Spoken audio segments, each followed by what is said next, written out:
the score they're giving you is not necessarily representative of your security posture.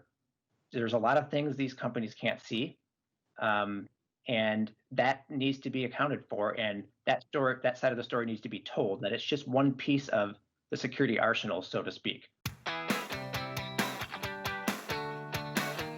Hi, everyone. Welcome to another edition of the InfoSec Beat podcast. I'm your host, Chris Burkhardt.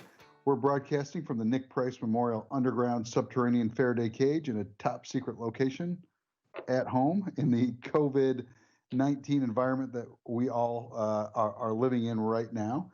My guest today is Nate Stein. Nate, amongst other things, Nate runs our third-party vendor risk control program. And what I mean by that is he's the person on the inside of Accenture that makes sure that our third-party risk scores look good. Nate, welcome to the program. Thanks, Chris. It's great to be here. Appreciate the invite. Oh, my pleasure. Well, you and I have been working together on these third-party vendor scorecards for a long, long time. And, we've really made great progress, I think, over the years. We've improved our scores, and we do quite well now. I'd like to share some of our experience with the audience and explain what these things are all about. So, why don't we start with that? So can you tell us, Nate, what are these third-party external reputation vendors? Who are they and what do they do?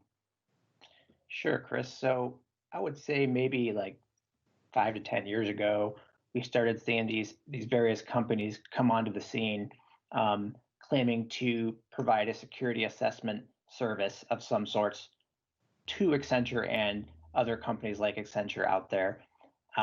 So at first, I think we were a little bit taken back. We're like, what is this all about? And eventually we started to kind of catch on that it was a new type of offering, a new type of service that companies are providing.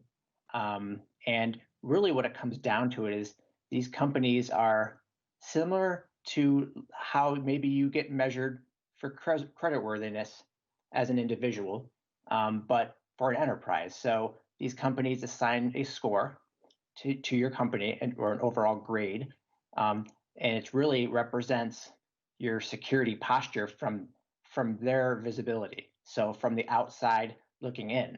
So that can be limited, and we'll talk about that today in terms of what they actually can and can't see and can assess. But there is a lot out there that companies, especially like Accenture, leave as a footprint, and therefore things can be attributed to us.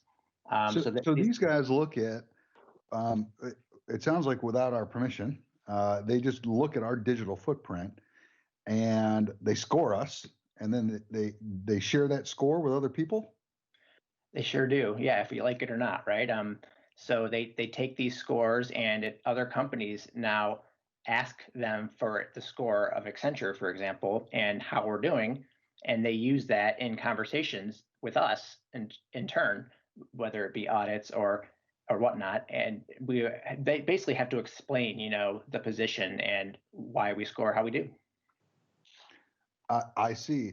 So that's interesting. So I think we want to have high scores so that we have easy conversations when we're asked.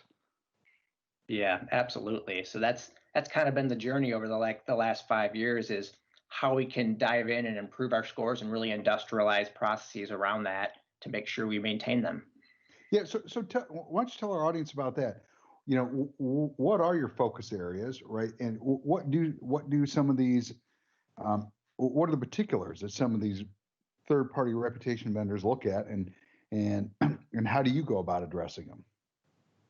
Yeah, so I think there's many different areas, and some areas are more niche areas for one company versus another. But in general, all the companies really focus on technical hygiene from like an internet-facing external perimeter. So like maybe your web servers on the internet, your .com servers, for example, things that are easily accessible by anyone. They do some light assessments on those from the outside, and determine certain things about the network, such as if you have ports open that may or may not should be. So other things they look at is like how you're doing with your encryption. So if you're not necessarily encrypting all of your data properly, with SSL or TLS, they will look at that as a problem, and we would have to, in turn, react to that. I see. So for us, I'm sure you've looked at different areas over the years. What are your current areas of focus? And how would you describe, I guess, how you spend your time making sure our score stays high? Yeah. Current focus areas are the technical hygiene areas, like we mentioned. So you got your ports, SSL hygiene, such as like hacker attacks that can take place in SSL to make the connection more accessible, in clear text, so to speak.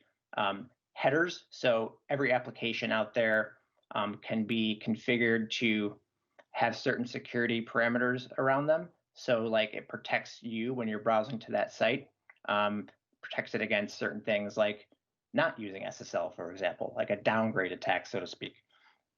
There's also some other areas that are really about what is coming from our network from the inside out. So if, for example, this reputation company sees something coming from our network, they may say that this looks like some sort of infected system, or a botnet, for example. And we won't necessarily go into details of how exactly they can determine that, but that is just another indicator potentially of something not quite right with a system inside our network. I see. It sounds complicated and tricky, but I think you managed to score pretty well. How does Accenture do on these scores now? We've been at it for a while. We've had some time to really perfect how we do things, and we've went and looked at our scores across many different vendors, and so we do score pretty well, I'm happy to say. And that's really a large part because of all the different visibilities that we give these scores at every level of our organization. Really, so it starts with our chief information security officer, who is looking at these every week, and looking at the trends and the changes. And then, of course, yourself, Chris, helping to set the direction around what we should and shouldn't be focusing on and funding. And then my team is every day logging into these tools and looking at the changes and maintaining these scores. And that in itself is a challenge, because it's not like every one of these tools is 100% accurate, and that's a whole nother topic. Yeah. Well, look, I mean, the good news is it sounds like we get what we measure, right? So that's Right. good. Well, let's talk about some of those challenges. I know we have both had some frustrations with some of these vendors over the years, both with their scoring algorithms and with some of the honestly the quality of the scores. Can you touch on that? Yeah, it's probably one of the bigger challenges, but we've learned to overcome it in a way that we can do fairly well still, which is great. There's a bit of a expertise that's gained in how to maneuver through these things. Certain tools have more misattributions than others, for example. So Accenture as a company has a bunch of different systems out there on the internet that are registered in Accenture's name in a public registry. And what happens is these registries become out of date. No one maintains them, and the data just gets stale. But these external reputation companies don't know the difference, so they choose to tag you for these issues regardless, just because your name is on it. So a lot of times we're just chasing down old registrations like that and getting them properly fixed. So these systems that they're tagging us for aren't really even ours in some cases. Exactly right. It belongs to another customer usually, or just the ISP, some system sitting in the ISP's network. I see. And then I know we've had at least one other big frustration with the score weightings. Do you want to touch on that one? Yeah. Each vendor has their own way of looking at scores and weighting findings differently. And of course, they tend to consider somewhat minor security issues critical things in their eyes.